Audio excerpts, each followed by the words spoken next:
Ekitebe kw'Eklezia ensambya kiragidde nti tewali muntu yenna akkirizibwa kukola kintu kyonna ekiriko omutukuvu Paapa nga tafunye lukusa kuviira ddala ku kitebe ky'ensambya.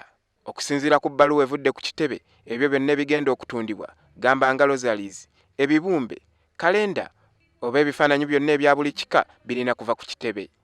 Ebbaluwa eno eteekeddwako omukono Ssaabawandiisi w'ekitebe Monsignor John Baptist Kauta egamba nti abo bonna abeetaaga okukola ebintu ebiri mu ttuluba eryo balina okufuna olukusa mu buwandiike okuviira ddala ku kitebe. Bannayuganda bamanyiddwa olw'obuyiiya bwe balina mu kukola ensimbi mu mbeera ng'eno era nga mu kiseera kino bangi bateekateeka okukola ebyo byonna ebiyinza okubasobozesa okufuna ensimbi.